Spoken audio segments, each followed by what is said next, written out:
And now, first at 5, have you opened your most recent energy bill? Many Hoosiers tell us it's eye-opening.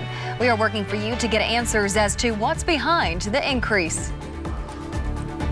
It's been cold, but the coldest temperatures are still to come. There's the coldest in my 7-day forecast. And we're open Indy. Tonight we catch up with a restaurant owner who shares what's helped to keep his business open in a very challenging year. From the station working for you, this is WRTV News at 5, streaming now. And first at 5, sticker shock. Several Hoosiers reaching out to WRTV to ask about higher than normal energy bills this past month. Thank you for joining us. I'm Amanda Starantino. And I'm Mark Mullins. So working for you, we went to Duke Energy and IPL for answers. Duke Energy says there are a few reasons behind bigger bills. A spokesperson told us the biggest impact is the weather. Another difference, the number of days per billing cycle. Duke Energy spokesperson Lou Middleton says the company isn't billing on a monthly basis. He also says more people are working from home, a different factor this past year. Middleton says regardless, the payment is still due. He suggests calling Duke's customer service line with any questions you might have. I can also tell you that we have a number of programs available to customers to help them make the payments a little bit easier. We have budget plans that our customers can call us about and can ask for, something like an equal payment plan or a budget billing program that we can put people into. WRTV also heard from IPL customers reporting higher than normal bills. An IPL spokesperson also says the weather and working from home are two factors contributing to these bills. The spokesperson also says anyone with issues making payments can enroll in an extended payment plan by going to their website or by calling IPL. The deep freeze we are in is not helping heating bills. Balmy mid-20s today, and while central Indiana did not see a lot of snow overnight, one of our photographers measured nearly 5 inches in Columbus. Definitely higher totals to the south. And let's get your first look at your storm team forecast. And Kevin, I hear more snow is in that forecast. More snow and even colder temperatures, talking about those electric bills. And so the two go hand in hand. The more snow we have on the ground, the easier it is for these temperatures to tumble. 6 inches in Greensburg, Bloomington 5 inches, Seymour, Columbus, and Bedford also in the 5 to 6 inch range. Certainly, snowfall amounts exceeded expectations yesterday to the south. Fishers and Indy, just a ½ inch of snow. There's your snow-covered Bloomington. It was coming down big time last night for a while. Visibility down under 1/4 mile. It is not snowing now. It will return tomorrow. Temperatures, they're consistent, whereas we've had a temperature range from north to south. Now that we all have snow on the ground, there won't be much of a temperature change. This is what we expect during the day tomorrow, an increasing chance for light snow across central Indiana. Some accumulation expected once again. We'll talk about that and zero in on the coldest days. That's still to come. Right now, the historic second impeachment trial of former President Donald Trump is underway.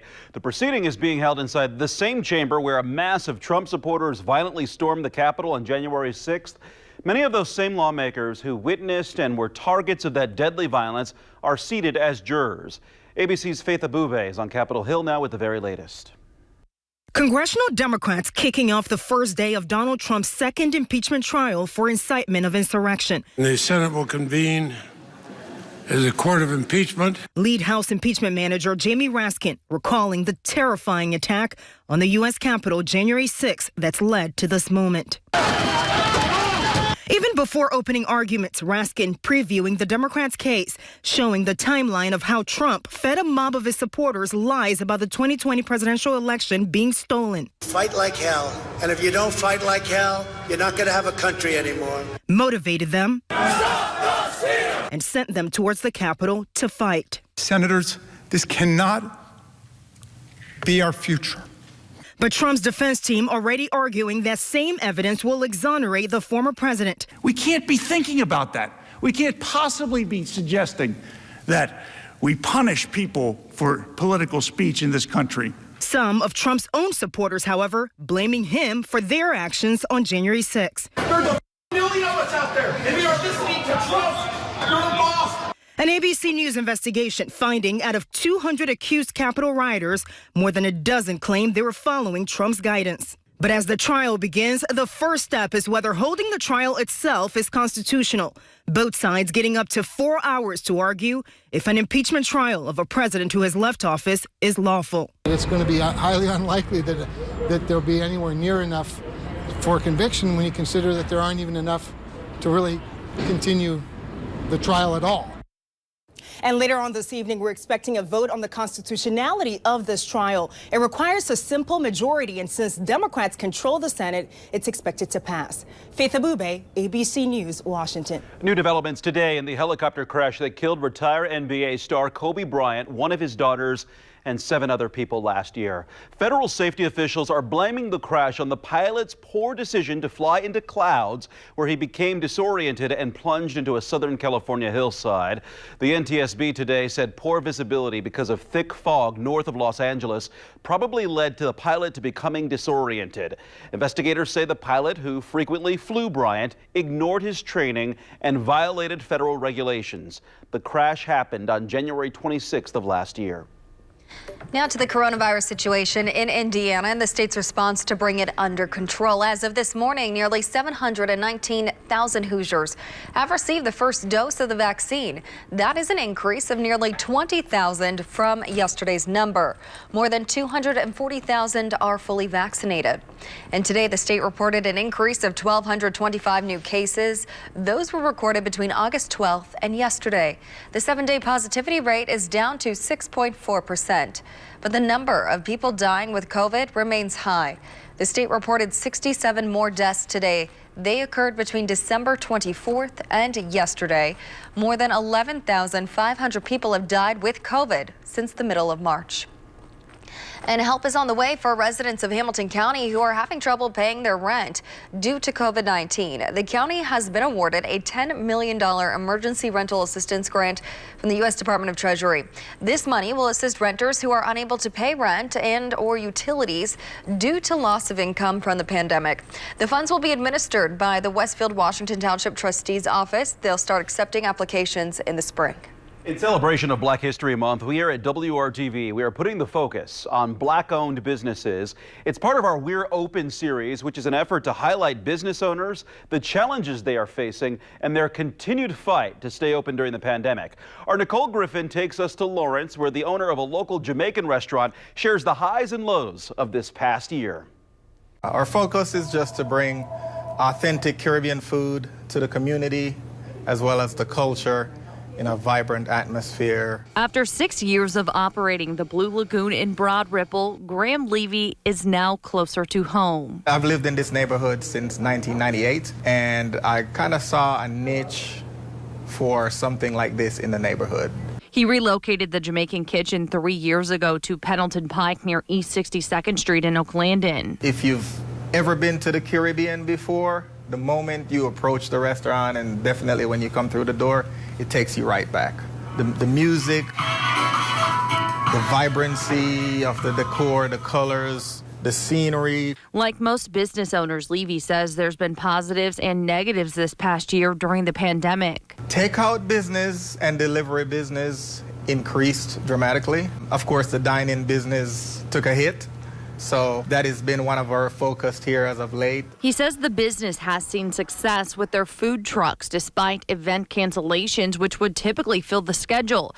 Between April and October, the Blue Lagoon food truck was booked in local neighborhoods. With the pandemic and the stay-at-home order from the governor, a lot of neighborhoods, apartment complexes, subdivisions had a need or requested food trucks coming out to their location. As a Black business owner, Levy appreciates the ongoing support from the community, allowing him to stay open for all of these years. He's hopeful the support not only continues, but grows even more in 2021. People are still cautious. People are still concerned.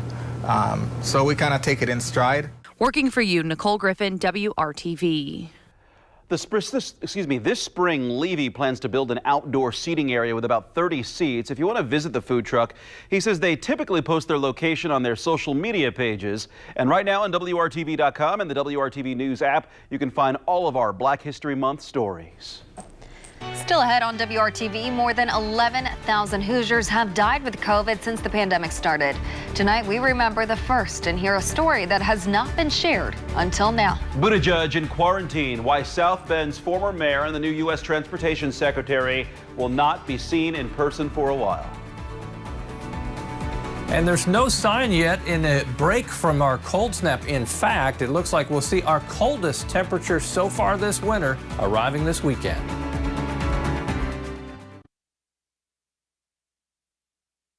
A busy night and early morning for Metro Police, who in the span of less than 8 hours responded to 3 homicide scenes. The first was on the east side near 21st and Post Road around 9:30 last night. Police say they found a woman sitting in the passenger side of a vehicle dead from gunshot wounds.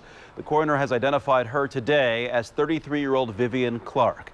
Just before 1 a.m., IMPD officers in the Southwest District were called to the 2100 block of Westbrook Avenue on a report of a person shot. That's not far from I-70 and Sam Jones Expressway. They found a man dead at the scene. The release of his identity is still pending from the coroner.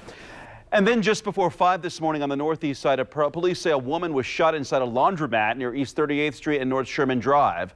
Police say the woman died at the scene of the shooting. The coroner identified her as 30-year-old Michelle Spalding. If you have any information about any of these crimes, contact Crime Stoppers. The number we pass on is 317-262-TIPS. Since March of last year, more than 11,500 people in Indiana have died because of COVID-19. Roberta Shelton was the first Hoosier to die from the virus. Nearly 1 year later, Roberta's niece felt it was time to talk with WRTV's Rafael Sanchez about the lady many knew as Birdie. You can easily picture Roberta Shelton on a cruise. It was among her favorite things to do. You don't have to know people to have feelings for them, no. But supporting friends and being with family topped her list. She had the biggest heart.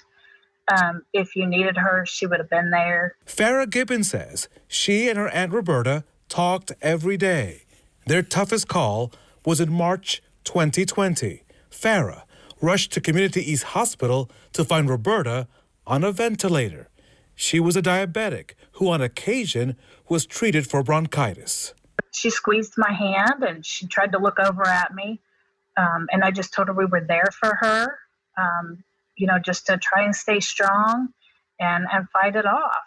And actually that was the last time I got to see her. The coronavirus took her life. Roberta was the first COVID-19 death in Indiana. March 16th, 2020 was a painful day. It really shocked me. You don't know what each day is going to bring. To be thankful for each day. Sometimes if things are getting too rough, just to maybe embrace it. Try to always look at the positive instead of the negative in people. Roberta loved animals, especially her dog Skeeter, and enjoyed helping people. It breaks my heart what was done to him, so I just want to be involved in it. She was among the first to help raise money for the memorial park to honor the Delphi girls killed 4 years ago. How somebody could do something like that to those girls was just beyond her imagination. She just couldn't understand. For now, Roberta's ashes are in this urn, close to family and in their care. I wish I still had her today. But no, I wouldn't have thought in a million years that it would have been my aunt. For me to have her here, I feel that it's right. And over the years, Rafael did several interviews with Roberta about her fundraisers. Her family hopes to have a get-together when it is safe to do so to share their love of Roberta. If you have lost someone close to you to COVID-19, connect with us. We want to share their story so that those taken from us are never forgotten. You can reach us at facesofcovid@WRTV.com. Transportation Secretary Pete Buttigieg is in quarantine after a member of his security detail tested positive for COVID-19. The former South Bend mayor, who was sworn in last week, tested negative and has not shown symptoms. However, the department's chief of staff said Buttigieg was in close contact with the agent yesterday morning. The agent was not showing symptoms when he tested positive. I think it's a reminder, as we go through our days, this is why masks matter. This is why testing matters. You can get up, go to work, feel fine, and it turns out that you're positive. So, we're going through all the steps and following protocols. Of course, as it is for so many Americans who've been through this, frustrating to be confined to quarters, especially frustrating to be separated from my husband, who was not exposed when I was, but making sure we do the right thing. And, thankfully, I'm among the Americans who is fortunate to be able to do that job from home. Buttigieg has already received his first dose of the COVID vaccine. He will get his second dose after his 2-week quarantine is over. Now to your storm team forecast. And Kevin, another chilly day. We didn't see any snow, but some could be on the way. Tomorrow, I think we're back in it. So what happens is we get about a day between weather systems, it seems like. The one constant in the forecast, the cold temperatures, although we'll make it colder coming up. There's the Indianapolis, kind of frozen in time right now, but the coldest temperatures look to arrive, not perfect timing, but Valentine's Day and into Monday. Tomorrow, snow will return across central Indiana, generally an inch, could be isolated spots that see 2 inches. A wintry mix is possible. The closer you get to the Ohio River, there are actually ice storm warnings out for much of Kentucky, portions of Arkansas, northwest Tennessee, and that is their issue. A lot of the moisture will stay south and come in the form of ice. There's nothing probably more crippling than an ice storm, obviously. Temperature in Bismarck is 7 degrees right now. We do have, for the first time this winter, single-digit high temperatures in the forecast. That will arrive second half of the weekend, Valentine's Day. 9 in Des Moines, while it's 25 in Indy. So you can see as we play relative to what we're at now, we're warm compared to what they are out in the plains. Okay, during the day tomorrow, our snow chances increase through the day. May change visibility a little bit. Obviously, with temperatures cold enough, this does stick across the area. An inch, it could have isolated amounts more than that. Temperatures going nowhere, staying in the lower 20s, but it will feel much colder because the northeast wind will gust to 20 miles per hour through the day tomorrow. Temperatures sitting way below the average high, which is 38 degrees for this time of year. Thursday, between weather systems once again, other than a stray snow shower. Not much happening. 23 will be the high temperature in the metro area. There are other temperatures around the region. And there you see the nose of the coldest air yet. That shows up on Sunday, 7 degrees. The coldest low temperatures will occur on Monday morning, 6 below in Indianapolis. But I'd say Lafayette at about 11 below, 9, 10 below from Peru to Delphi, Logansport, even to the deep south, Bloomington, Columbus. About 4 below zero, and that will be Monday morning. Amanda? Well, coming up with the Valentine's Day forecast looking frightful, a local theater group is bringing entertainment that will warm your heart right to your living room.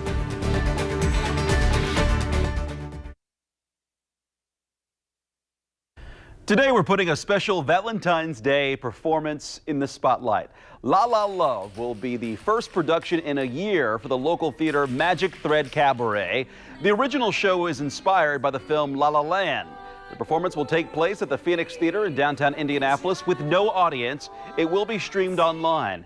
Performers Corey Lingner and Melissa Schott say you do not have to be celebrating Valentine's Day to enjoy this show. It's just centered around just the overall idea that really I think what everybody needs right now is love and kindness and just being good to one another, and we hope that that comes through in the concert. Yeah, I think it'll just be a really fun night and a great way to just enjoy another evening here in the cold month of February. Lingner and Schott are both Central Indiana natives. They would usually be performing in New York at this time, but the industry there is still shut down due to the pandemic. You can live stream La La Love on Thursday at 8 p.m. Then it will be available on demand Friday through Sunday. For more information, go to WRTV.com and click on this story. And you can make it a double feature with a different local performance that may be more appropriate for Valentine's Day. Women of Broadway is an original cabaret from FOOTLITE Musicals. It celebrates strong female characters throughout the history of Broadway. We first told you about this show last month. It was postponed due to COVID concerns. Women of Broadway will be available to stream February 12th through the 14th and the 19th through the 21st. For more info, go to footlite.org.